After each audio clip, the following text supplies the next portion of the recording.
एफेसी 1 का 22 और 23, एफेशियंस 1:22-23, एफेशियंस 1:22 और 23, या एफेसी 1 का 22 और 23 पढ़िएगा। और सब कुछ उसके पांवों तले कर दिया और उसे सब वस्तुओं पर शिरोमणि ठहराकर कलीसिया को दे दिया। ये उसकी देह है और उसी की परिपूर्णता है जो सब में सब कुछ पूर्ण करता है। इधर में प्रभु यीशु मसीह को दिया हुआ दूसरा नाम है कलीसिया का शिरोमणि, हेड ऑफ द चर्च।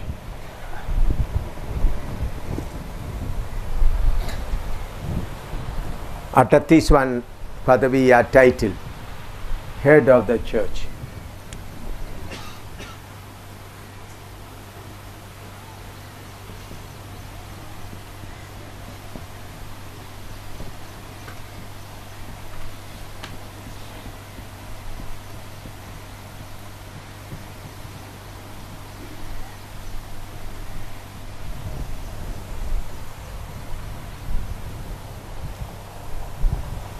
कलीसिया का शिरोमणि, हेड ऑफ द चर्च।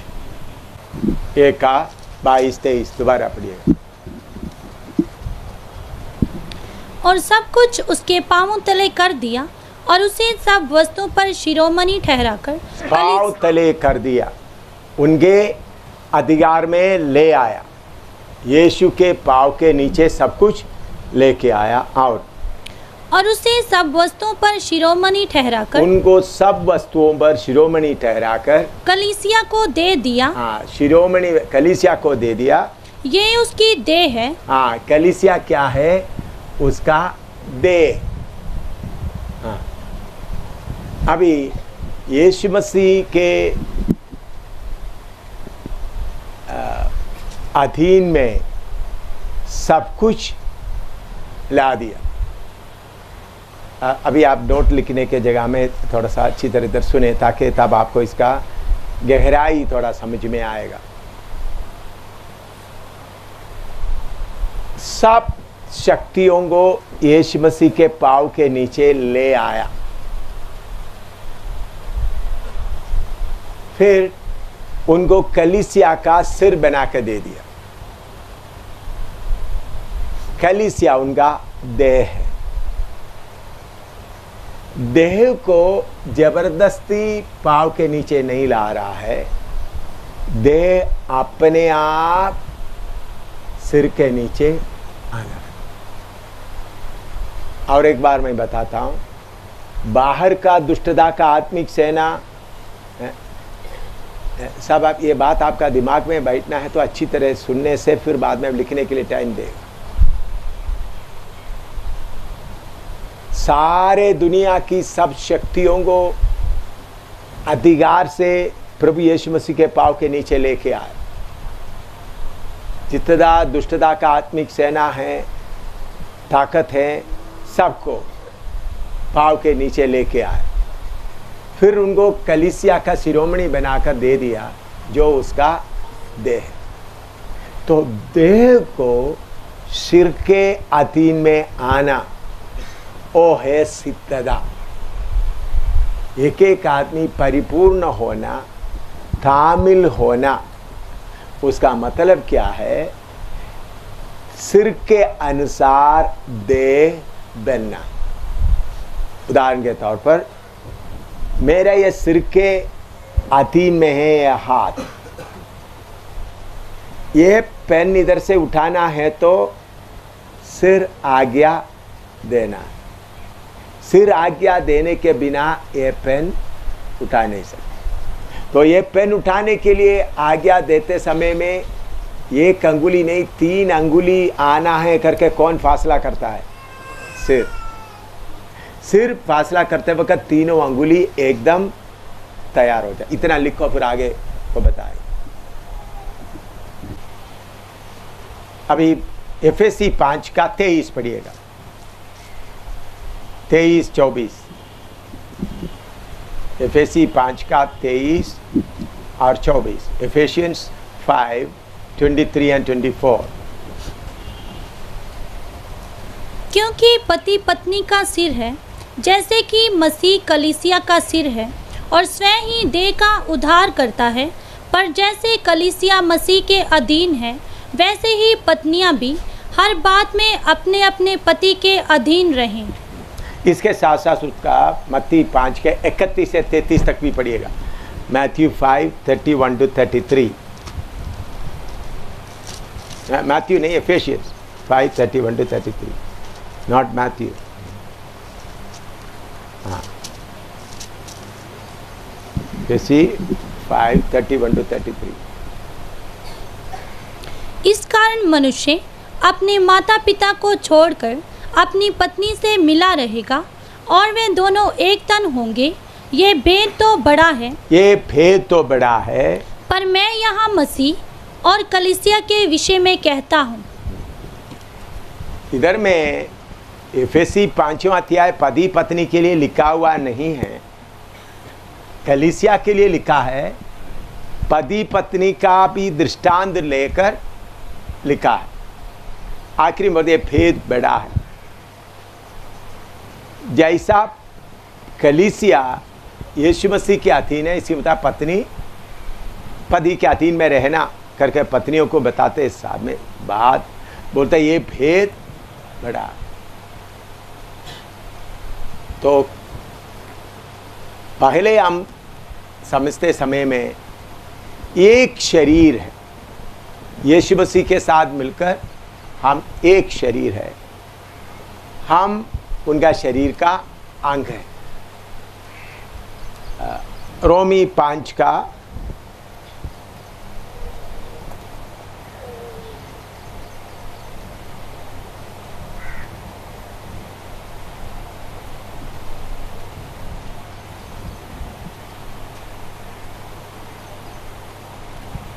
12 पढ़िएगा। ना रोमी 5 का नहीं, 12 का 5।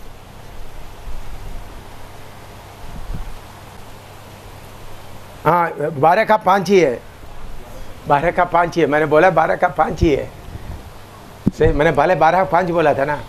हाँ, वही 5 पढ़िएगा। वैसा ही हम जो बहुत हैं, हाँ। मसीह में एक देह होकर आपस में एक दूसरे के अंग हैं। हाँ, मैंने पहले ही 12 का 5 बोला था, फिर देखने में गलती होगा। हम दोबारा पढ़े 12 का 5, रोमी 12 का 5। वैसा ही हम जो बहुत हैं, हम तो बहुत है, मसीह में एक देह होकर आपस में एक दूसरे के अंग हैं। आपस में एक दूसरे के अंग है। ये नोट करो, फिर आगे मैं बताना चाहता हूँ। इसके साथ एफेसी 4 का 11 से 16 भी पढ़िएगा। एफेसी 4 का 11 से 16। उसने कुछ को प्रेरित नियुक्त करके और कुछ को भविष्यद्वक्ता नियुक्त करके और कुछ को सुसमाचार सुनाने वाले नियुक्त करके और कुछ को रखवाले और उपदेशक नियुक्त करके दे दिया, जिससे पवित्र लोग सिद्ध हो जाएं और सेवा का काम किया जाए और मसीह की देह उन्नति पाए, जब तक कि हम सब के सब विश्वास और परमेश्वर के पुत्र की पहचान में एक ना हो जाएं और एक सिद्ध मनुष्य ना बन जाएं और मसीह के पूरे डील डोल तक ना बढ़ जाएं, ताकि हम आगे को बालक ना रहें, जो मनुष्यों की ठग विद्या और चतुराई से, उनके भ्रम की युक्तियों के और उपदेश के हर एक चौके से उछाले और इधर उधर घुमाए जाते हो, वरन प्रेम में सच्चाई से चलते हुए सब बातों में उसमें जो सिर है अर्थात मसीह में बढ़ते जाएं, जिससे सारे देह हर एक जोड़ की सहायता से, इधर से अच्छी तरह से, सारे देह हर एक जोड़ की सहायता से एक साथ मिलकर और एक साथ गढ़कर उस प्रभाव के अनुसार, जो हर एक अंग के ठीक ठीक कार्य करने के द्वारा उसमें होता है, अपने आप को बढ़ाती है कि वह प्रेम में उन्नति करती जाए। मैं इधर देखो, ये वचन नोट करो, फिर इधर थोड़ी देर देखो।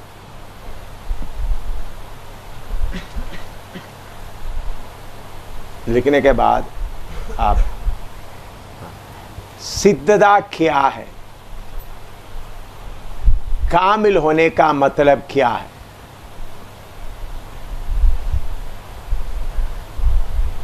उधर में एफेसी 4:11 से लिखा है, यीशु मसीह के कदंदासे तक बढ़ना है, सिर तक बढ़ना। उसका मतलब क्या है?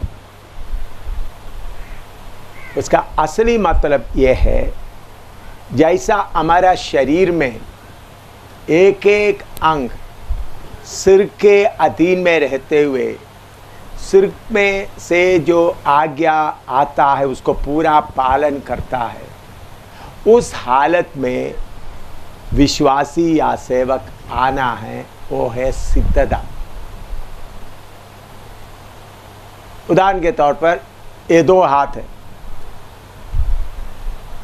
ये हाथ को थोड़ी देर, अभी गर्मी है, ये हाथ को थोड़ा ठंडा पानी में सिर रखने के लिए बोल दिया तो ये हाथ को उस वक्त जलन नहीं आता है। अभी ये हाथ ये पानी में डाल दिया तो दूसरा हाथ बाहर है तो इस हाथ बुड़बुड़ाता नहीं। ये हाथ ठंडापन आ गया तो इसको भी खुशी है, क्योंकि एक ही सिर के अधीन में ये दोनों हाथ। अब ये दोनों अंगुली एक ही हाथ का, एक अंगुली को थोड़ा सा बर्फ में छूने से अच्छा लगता है तो दूसरा अंगुली ये नहीं बोलता मुझे बर्फ में छूने के लिए क्यों नहीं दे रहा। ये अंगुली बर्फ में छुआ तो बर्फ से जो ठंडा आता है उसका कुछ हिस्सा इनको भी मिलता है, क्योंकि ये अंगुली इसके साथ मिला है। तो बार बार वचन में ये लिखा, सिर एक है प्रभु यीशु मसीह। हम अलग अलग अंग, अलग अलग व्यक्ति है तो अंग की तरह सिर के साथ जुड़कर एक शरीर बनना, ये है सिद्धता। इसका मतलब आप यीशु जैसा सिर नहीं बनता। आपको किधर में रखा है उधर में खुशी से रहना है सिद्धता। परमेश्वर अपना योजना से आप माई जन्म लेने के पहले, पृथ्वी को बनाने के पहले योजना बनाया है कौन कहाँ होना है। आपको उस जगह में लाने के लिए पवित्र आत्मा चाहता है। उसके लिए पवित्र आत्मा कोशिश करते समय में आप अपने आप को समर्पण करते हुए उस जगह में आना है सिद्धता। अभी इस अंगुली समझ लो, मां यीशु मसीह है, समझ लो सिर है, ये है अभी अमन, इधर बैठा है प्रभु का दास अमन, या विंसेंट, या इधर बैठा हुआ नीलम या सोसन, कोई एक। प्रभु की योजना है कि सोसन या विंसेंट या इस हालत में आना, इस अंगुली के इस हिसाब में बनना है। ये पूरा अंगुली भी मैंने बताया 3 जोड़े, ये हिसाब में आना। उसके जगह में विंसेंट या सिस्टर या कोई सोचता है मैं इस जगह में आ जाऊं, ये आपस में समस्या आता है। प्रभु मुझे जिधर में रखना चाहता है मैं उधर आने के लिए मुझे कृपा दे, इसलिए लिखे एक एक जोड़ उधर में, हर एक जोड़ परमेश्वर के मर्जी के अनुसार जुड़े। तो सिद्धता का मतलब हमको परमेश्वर किस जगह में किधर में रखना चाहता है उस जगह में पहुंचना, उसे आगे नहीं बढ़ना, उसके पीछे नहीं रहना, ये है सिद्धता। इतना तक लिखो, फिर आगे बताएंगे। हर विश्वासी, मुझे और आप सबको 2 सिर है। एक है यीशु मसीह,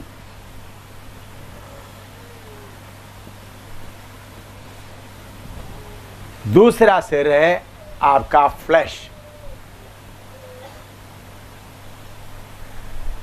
या शारीरिकता। अभी लिखना नहीं, बाद में आपको लिखने के समय देंगे। तो एक यीशु मसीह अपना आत्मा के द्वारा आपको कंट्रोल करना चाहता है, दूसरा फ्लैश अपना बुद्धि के द्वारा आपको कंट्रोल करना चाहता है। आपका जीवन को अभी लिखने बाद में आप लिखे, पहले आपका दिल में लिखे।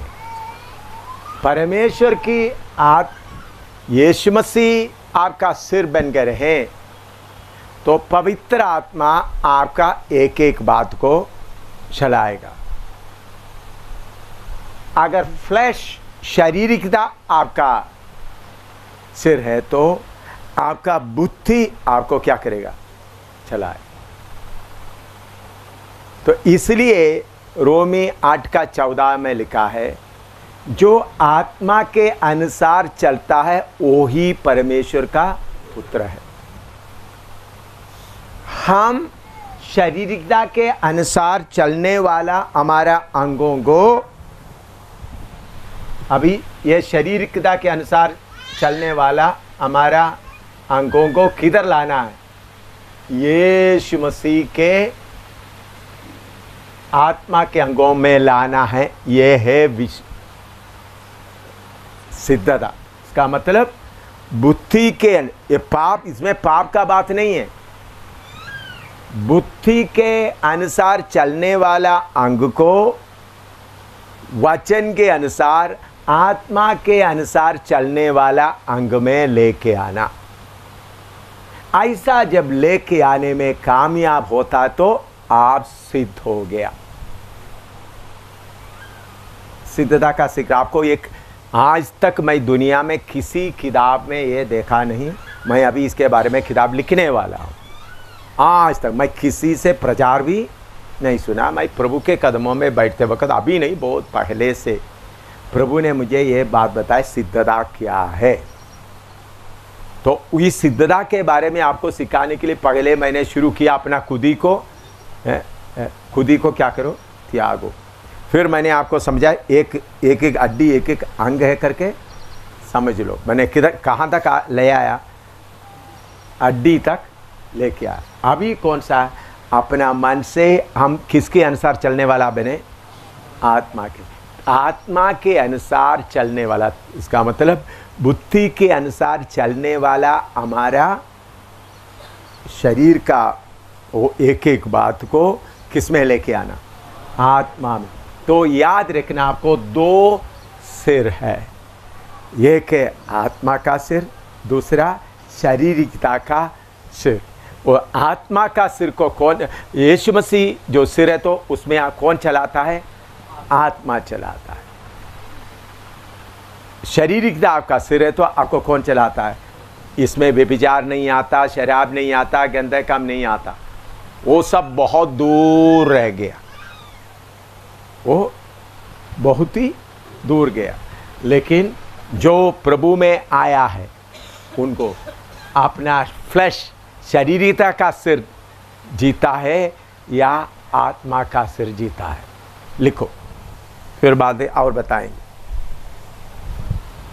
शैतान क्यों बहुत लोगों में अपना जय का झंडा ऊंचा करता है? क्योंकि बुद्धि के मार्ग में चलने में, आपको चलाने में शैतान कामयाब होता है। अभी आप एक सेवक हैं, आपके सेवा के बातों में शैतान घुसकर या शारीरिकता घुसकर आपको बहुत बार बताते देगा, ऐसा करना, देखो उन्होंने ऐसा कर रहा है, तुम भी ऐसा करो, इन्होंने ऐसा कर रहा है, तुम भी ऐसा करो करके बोलते हुए शारीरिकता के द्वारा एक एक आदमी को अपने मार्ग में चलाने के लिए कोशिश करता है। मैं इसलिए सेवकों के लिए, आप लोग सेवक लोग, भाई लोगों, बहन लोगों, ट्रेनिंग के 1 या 2 साल के बाद मैं उनको हमेशा एक बात बोलते, कहीं सेवा के लिए जाना है तो मैं उनको बोलता हूँ, भाई प्रार्थना करके मालूम करो कौन सा जगह में जाना है और आप कौन सा सेवा करना है करके अपने आप मालूम करो। मैं एक हम खिदमतगार, कोवर्कर, इसका मतलब इस अंगुली के साथ का दूसरा अंगुली काम करने में। मैं सिर नहीं हूं।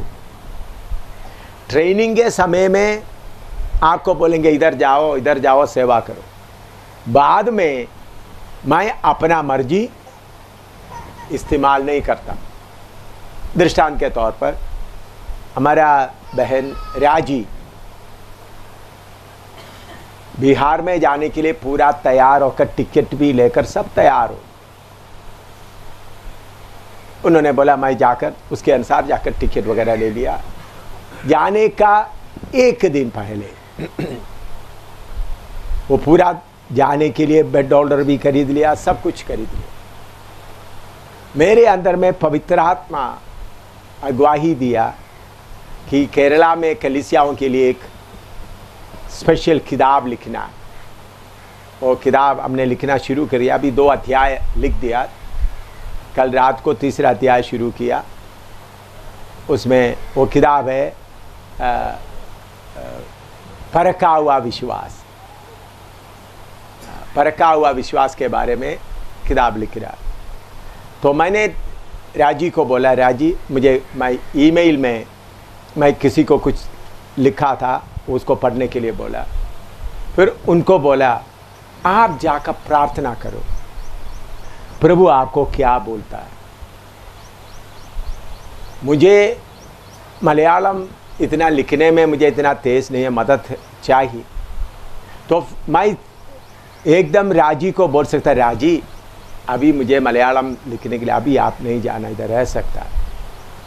फिर भी मैंने उनको बोला जाकर प्रार्थना करके मुझे बताओ प्रभु आपसे क्या कहता है। राजी इधर में बैठी है, आप पूछ सकता है। जाने का टिकट भी उनको कटिहार रेलवे स्टेशन से लेने के लिए लेकर जाने वाला भी तैयार होकर आने के लिए खबर भी दिया। मैं क्यों राजी को नहीं रोका? राजी मेरे अधीन में रहता है और उन्हें अपने आप को पूर्ण समर्पण किया हुआ है और उनका जाने का किराया, उधर में जाकर रहने के बाद भी उनका जो खर्चा होता है वो भी मैं इंतज़ाम कर रहा हूँ। तो मैं राजी को ऑर्डर दे सकता था कि राजी आप ना जाए। फिर भी मैं वो बात राजी के हाथ में क्यों छोड़ दिया? राजी उनका सिर के साथ में संबंध करके सही जगह में आना, सही जगह में लाने का काम पास्टर का नहीं है या प्रेरित का नहीं है। प्रेरित सिर्फ सलाह दे सकता है, लाने वाला पवित्र आत्मा।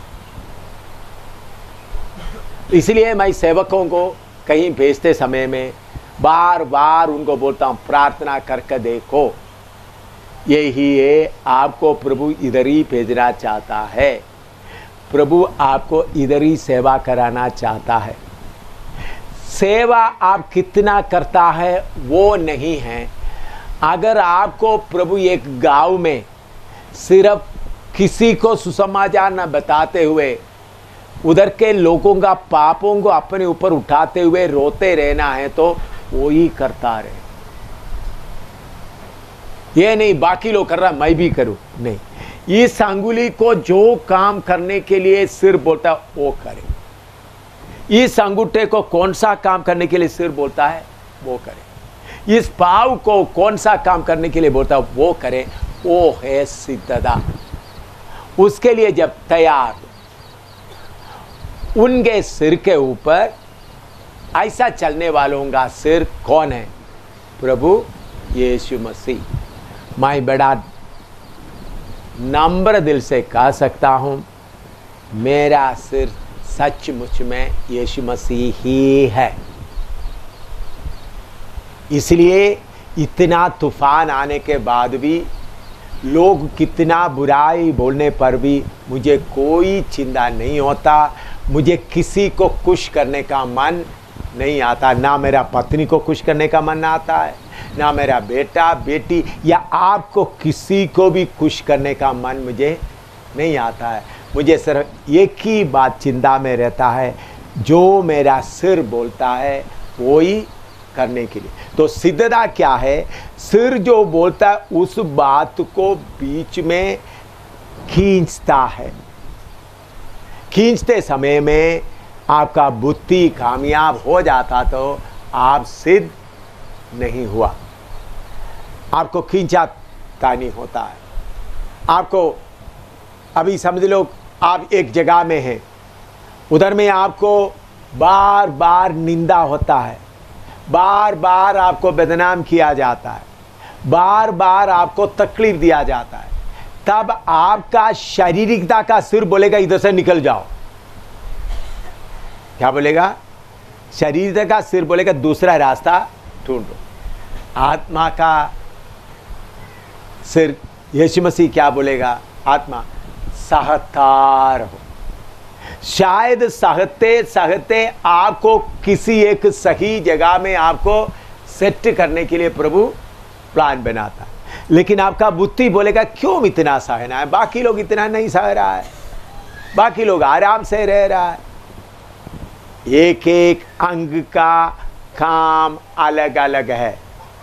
इस अंगूठे का काम अलग है, इस अंगुली का काम अलग है, एक एक का काम अलग है। एक एक को प्रभु जो सोचता है, प्रभु के मर्जी में एक एक अंग के लिए कौन सा है, उधर में पहुंचना ही सिद्धता है। उधर में पहुंचने के बाद आपके दिल के अंदर इतना शांति होता है, चाहे रोज लोग गाली बके, रोज लोग उल्टा बोले, लोग कुछ भी करें, मुझे कोई चिंता नहीं, मुझे मेरा सिर जिधर रखा है उधर में मैं रहूं। अभी दाऊद को हम पुराना नियम का दाऊद के बारे में हम पढ़ते समय में शाऊल से अभिषेक हट गया, फिर भी अभिषेक हटा हुआ शाऊल के अधीन में अभिषेक पाया हुआ दाऊद उसका अधीन में बना रहा। उधर में रहते हुए ने लड़ाई के लिए जा रहा है, लोग बाहर बोल रहा है शाऊल ने 1000 को मारा, दाऊद ने 10,000 को, सारे लोग दाऊद के पीछे हैं, फिर भी दाऊद अपना मन मर्जी कुछ भी नहीं किया। एक बार एक गुफा के अंदर दाऊद छुपा हुआ है, उसी गुफा के बाहर शाऊल अपना सेना के साथ आकर बाहर आराम कर रहा है। उनको मालूम नहीं दाऊद अंदर, वो दाऊद को ढूंढ कर आ रहा है। तो दाऊद का लोग बोल रहे हैं अभी मौका मिला है, परमेश्वर ने तुमको, तुम्हारा दुश्मन को तुम्हारे सामने ले आया, उसको मार डाल सकते, एकदम मार डालकर राजा बन सकता था। लेकिन दाऊद बोला नहीं, परमेश्वर के अभिषेक के खिलाफ मैं कुछ नहीं करे। उसके बाद हम देखते हैं दाऊद बाद में दौड़ते दौड़ते आखिरी में फिलिस्तियों के पास चले गए। उधर में लड़ाई, उस उधर में आगे, क्योंकि निराशा में, क्योंकि एक पागल कुत्ते की तरह जंगलों में भगाते भगाते रहा।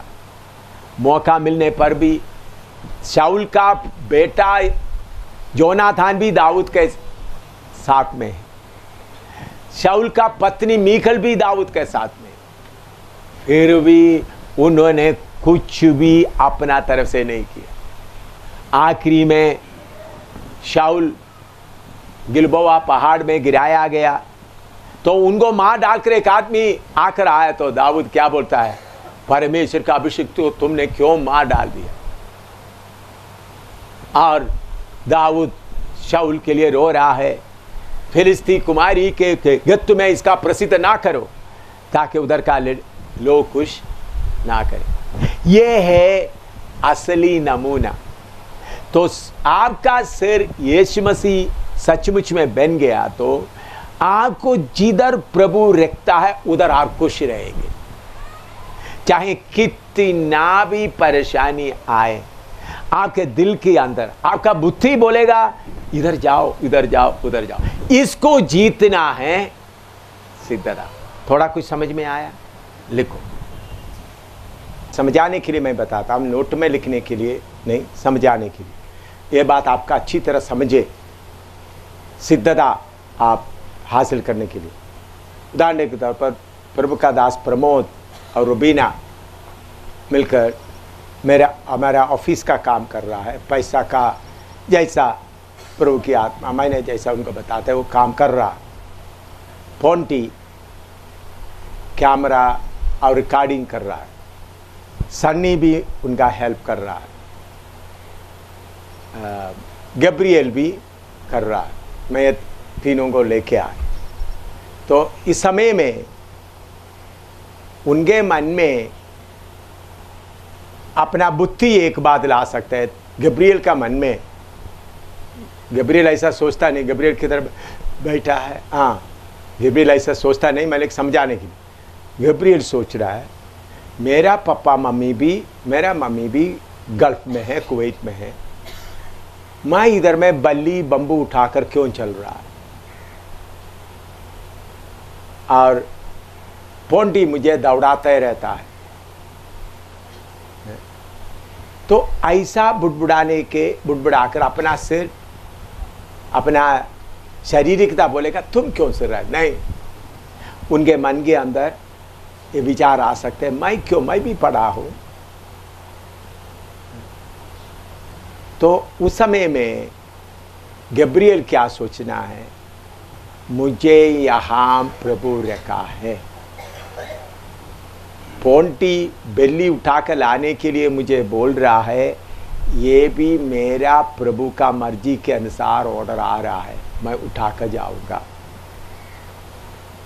या पोंटी बोल रहा है तुम देरी से बिल्ली लेकर आया इसलिए खड़ा हो जाओ उधर में, या खुटना में बैठ जाओ, मैं खुशी से खुटना में बैठूंगा।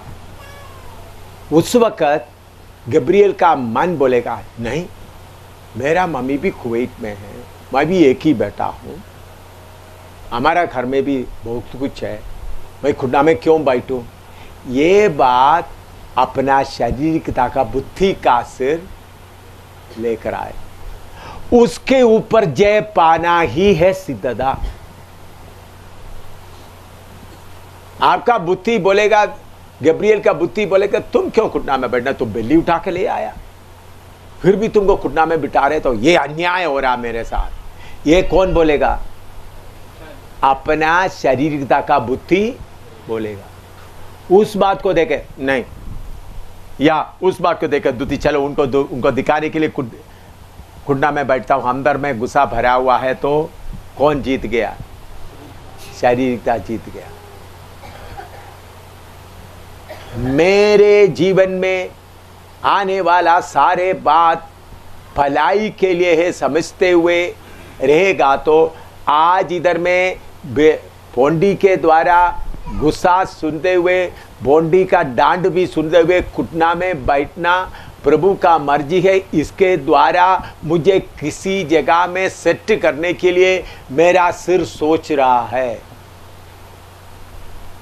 अगर मेरे साथ कोई अन्याय हो रहा है तो मेरा सिर एकदम काम करेगा। सिर कौन है? प्रभु यीशु मसीह। इसलिए जब तक मेरा सिर रहेगा दुनिया में कोई मुझे मेरे अन्याय नहीं कर सकता। ये पहचान में आना है सिद्धता। नहीं तो गैब्रियल, आज तक एक बार भी गैब्रियल मेरे पास आकर कोई कंप्लेन नहीं किया, तो गैब्रियल आकर मुझे बोल सकते हैं देखो ये फोंटी मेरे साथ अन्याय कर रहा है, मैं उनके साथ रह नहीं सकता, मुझे और कोई ड्यूटी दो। आज तक गैब्रियल एक बार भी मुझे बोला नहीं। इसी मुताबिक एक एक बात में सेट होना है सिद्धता। अभी गैब्रियल को जलन या सन्नी को जलन आ रहा है, फोंडी सिर्फ कैमरा होता, मैं क्यों नहीं करूं? मुझे भी सन्नी सोच रहा मुझे इतना हाइट वगैरह है, मैं भी कर सकता, मुझे इलेक्ट्रॉनिक आता है, मैंने इतने बार कैमरा लिया है, मैं कर सकता हूं। ऐसा सोचना ही किसका खिलाफ है? सिद्धता के खिलाफ। अभी मुझे सिर्फ फोंडी का कैमरा उठा के ले जाने का काम है, मैं वही खुशी से करता रहूंगा। आपके मन में उठने वाला सवाल के अनुसार ना जाते हुए आत्मा के अनुसार चलना है सिद्धता। अभी ड्यूटी दे रहा, अभी मेरे साथ टीम के लोग, किसी को कुछ मेरा काम खाना बनाने का काम, या किसी का बैग, किसी का कपड़ा धोने का, किसी का कमरा साफ करने का, या किसी का काम देता है। देते समय में प्रभु ने मुझे इधर ये काम, मैं आपको बोलता हूँ हमारा एक एक मिनट, एक एक घड़ी भी प्लान किया हुआ है। आप आज इधर इधर बैठेगा करके स्वर्ग पहले ही प्लान किया हुआ है। तो बिना सवाल से आपको कोई काम दिया, उधर में कोई बुड़बुड़ाहट के बिना, अपने आप को बचाने के बिना, प्रभु मुझे जिधर रखा मैं उधर ही रहूंगा, इधर से मैं हटना है, दोबारा प्रभु मुझे बोलना। उधर रहते समय भी पूरा खुशी से रहना, ये अभ्यास पूरा करना है। एफएसी 4:11-16 हर एक जोड़ है कैसा एक साथ घटकर, हाँ पढ़ो उसका 16 पढ़े। जिससे सारी देह हर एक जोड़ की सहायता से एक साथ मिलकर और एक साथ घटकर उस प्रभाव के अनुसार जो हर एक अंग के ठीक ठीक कार्य करने के द्वारा उसमें होता है, हाँ। अपने आप को बढ़ाती है, हाँ। कि वह प्रेम में उन्नति करती जाए। हाँ, प्रेम में उन्नति करती जाए। तो अगर आपको किसी जगह में आपको दर्द लग रहा है तो कुछ बात आपसे निकलना है, इसलिए दर्द लग रहा है।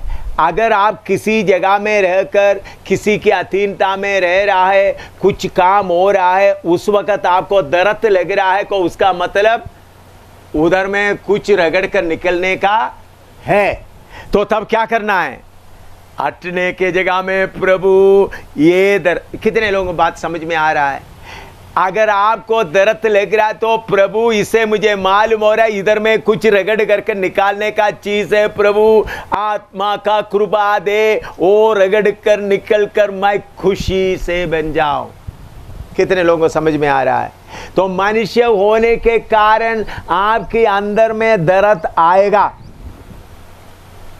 तो दर्द आते समय में दो है, हट जाओ, उधर से हट जाओ, खुशी से रहो, हैं? हट जाओ, खुशी से रहो। क्यों किसी का दबाव में आकर किसी का गुस्सा सुनकर बैठे रहना? आराम से रहो, फ्री रहो। आपके अंदर का जो काम होना, काम पूरा नहीं हुआ। इस्राएल लोगों को 40 साल चक्कर काटना पड़ा, बुड़बुड़ाने वाला सब बियाबान में मर गया। सिर्फ योशुआ और कालेब ये बुड़बुड़ाया नहीं। उन लोगों को जब अपना देश को देखकर आने के लिए बोलते समय में दो ही लोग बोले हम जा सकते हैं, हम कब्जा कर सकते हैं, बाकी सब क्या किया? बुड़बुड़ाया। सब के सब बियाबान में खत्म हो गए, सिद्ध नहीं हुआ। दो ही इस्राएल में से सिद्ध हो गया। 32 लाख में से कितना सिद्ध हो गया? 32 लाख के करीब लोग मिस्र से निकल आ गया। सिद्ध कितना हुआ? दो ही सिर्फ सिद्ध हुआ, होशुआ और कालेब। इसी मुताबिक आपका दर्द आते तो आप एक जगह से दूसरा जगह जाए, दूसरा जगह से तीसरा जगह जाएगा, आप चलते रहेगा। आपका सिद्धता का, आपका सफर का लंबाई बढ़ता जाएगा। उसका मतलब आत्मा का जो आनंद आपको मिलना है, जो खुशी मिलना है, आपको मिलेगा नहीं। आपके अंदर परेशानी। मैं क्यों, मुझे अमेरिका में सेट करने के लिए कितने लोग कोशिश किया, थोड़ा है लोग। हिंदुस्तान में आकर आज भी मैं किराए मकान में रहता हूँ। आपको मालूम है कितना करोड़ों रुपया का जमीन मैंने खरीदा, अभी भी मेरे नाम पर है। पंजाब में, हरियाणा, हिमाचल में, हरियाणा में और जम्मू कश्मीर। कितना करोड़ों रुपया का है, लाखों का नहीं, करोड़ों का। मैं आराम से बैठा है, किराए मकान, आनंद से बैठा। अभी किराए मकान में, कल पेड़ के नीचे जाकर रहने का है किराए, नहीं तो रेलवे स्टेशन में जाकर रहे, तो मैं उसके लिए भी तैयार बैठा हूँ। क्योंकि मैं कई साल पहले ये फैसला किया, मेरा बुद्धि, मेरा शारीरिकता मेरा सिर बनकर बुद्धि मुझे नहीं चलाएगा, यीशु मेरा सिर बनकर आत्मा मुझे चलाएगा। मेरा सिर कहीं बैठा हुआ है, लेकिन उनके साथ आत्मा मुझे चलाता है। मेरा सिर प्रभु यीशु मसीह कहीं भी हो, उनका आत्मा के द्वारा मुझे क्या मिलता है? ऑर्डर मिलता है, ये करो, छोटा काम बड़ा काम, एक एक काम पूरा करो। ऐसा हालत में आते समय में हर समय आनंद आता है, जलन के लिए कोई जगह नहीं। अभी टीम के लोग, उनको तो अच्छा काम दिया, मुझे तो झाड़ू लगाने का काम ही दिया। तो जो सिर के साथ शरीर के साथ छोड़कर आत्मा के साथ, तो मुझे ये काम में प्रभु कुछ सिखा रहे, ये काम मैं अच्छी तरह करूं, बुड़बुड़ाते बिना ये काम अच्छी तरह करूं। ये है सिद्धता, असली सिद्धता ये मालूम होने के लिए मैं कितना मेहनत किया। ये आप आज तक किसी किताब में मैंने देखा नहीं, अगर आप लोग किसी किताब में देखा तो मुझे बताइएगा। मैं किसी का प्रचार भी नहीं सुना, ना रेडियो में या ना टेलीविजन में। परमेश्वर आत्मा के द्वारा मुझे सिखाया हुआ बात यह है। ये सिद्धता में आते समय में हर समय आनंद, हर समय खुशी, लोग बुरा बोलते समय में भी खुशी, जेब में पैसा नहीं है तो उस वक्त भी खुशी। पौलुस को ये बात मालूम था, इसलिए रोमी 8:28 का लिखा है, सारे मिलकर भलाई उत्पन्न होता है। आपको टेंशन क्यों होता है? आपका बुद्धि आत्मा का बीच का, यीशु का सिर, आपका शरीरता का सिर। ये शरीरता का सिर दोनों बराबर रहते समय में क्या रहेगा? टेंशन रहेगा। शारीरिकता का सिर हमेशा बुद्धि के, आत्मा के, यीशु की अधीनता में नीचे रहेगा, तो टेंशन खत्म ही नहीं। आप लोगों का सिर कैसा? दोनों बराबर में। बहुत लोगों का दोनों, यीशु का और शरीर का, एक आत्मा का कंट्रोल, दूसरा बुद्धि कंट्रोल, इसलिए दोनों में टक्कर होता है। ये शरीर का पकड़ कर नीचे इधर ही रहो, तो इधर ही रहो, तुम चाहे कुछ भी आए इधर ही रहो। ये अभ्यास जिसको हुआ है वो हमेशा आनंद से शैतान को लकीर खींच कर चलाएगा।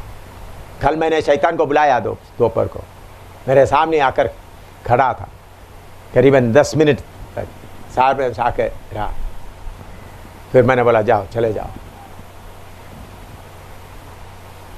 जब आत्मा यीशु आपका सिर है, तो एम शामिल का मुंह से कौन बोल रहा है? शैतान हाजिर हो, कौन बोलता है? यीशु बोलता है। कौन बोलता है? शैतान को आना पड़ेगा। मैंने उनका एक बड़ा शक्ति के साथ लड़ रहा था, वो ताबे में नहीं होता। मैंने तुम्हारे बाप को बुला रहा हूं, वो बोलता नहीं हो सकता। मैंने बोला अभी बुला रहा, बुलाया, एकदम हाजिर हो गया। मैं देख रहा था। तो सिद्धता क्या है? यीशु मसीह कलीसिया का सिर है। आप लिखो, अभी मैं कुछ नहीं बोलूंगा, लिखने के बाद प्रार्थना शुरू कर। आप इस कमजोर बेटी को लेकर घूम रहा है, इसी में खुश रहो। बताया नहीं बताया, पिछले हफ्ते फोन में बताया नहीं बताया। मैंने बोला ये एक बहुत बड़ा सेवा है। उनका बेटी बोला कभी 2-3 दिन रात को नींद नहीं, बेटी बिस्तरे में ही पेशाब कर देता। लोग बोलेगा ये बड़ा श्राप है, सजा है। शैतान भी बोलेगा सजा है, लेकिन मुझे आत्मा में मालूम है प्रभु भाई सोहन और उनका पत्नी उसका बेटी को इस रास्ते में दौड़ने के लिए ही चुना है।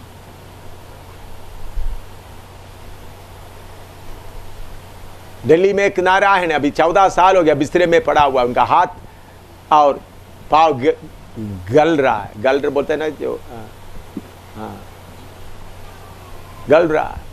मैंने बोला नारायण यही रास्ता, यह है तुम्हारा सिद्धता का मार्ग।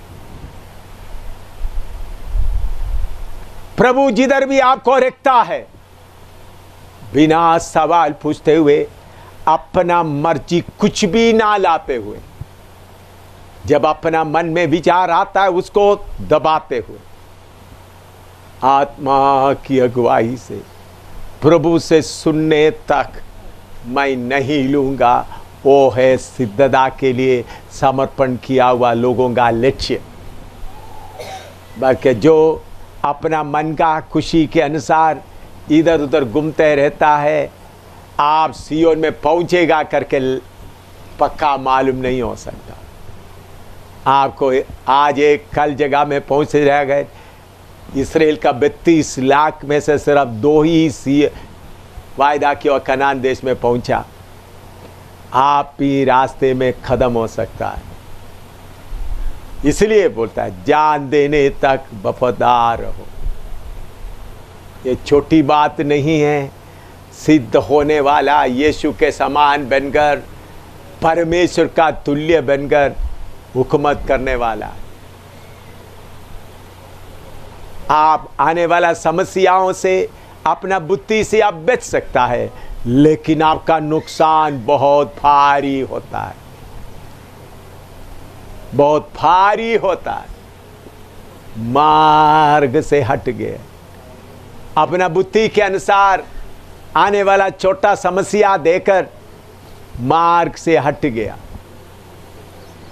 छोटा समस्या आया, उसको देकर समस्या से हटने के लिए अपना बुद्धि से योजना बनाया, हट गया।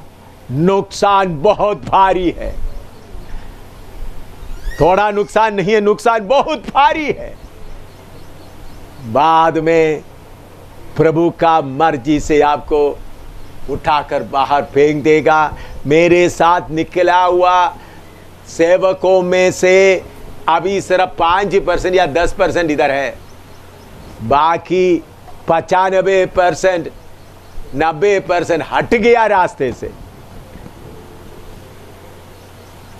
90% रास्ते से हट गया।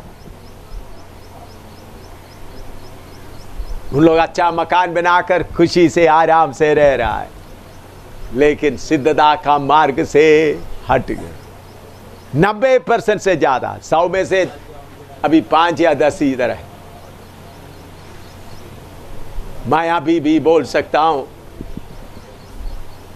मैं पौलुस की तरह बड़ा नहीं हूं, लेकिन मैं ये बोल सकता हूं, मेरे पीछे चलो, यही है सियोन का मार्ग।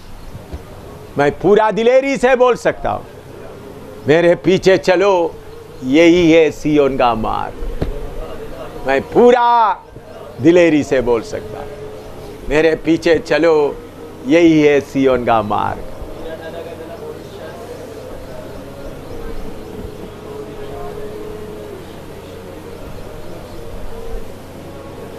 आत्मा का मर्जी मालूम, आत्मा का मर्जी के अनुसार चलने के लिए मेरा पत्नी का मर्जी नहीं देखा, बेटा बेटियों का मर्जी नहीं देखा, किसी सेवकों का मर्जी नहीं देखा, मेरा अपना बुद्धि का मर्जी नहीं देखा, सिर्फ यीशु का ही मर्जी पूरा होगा।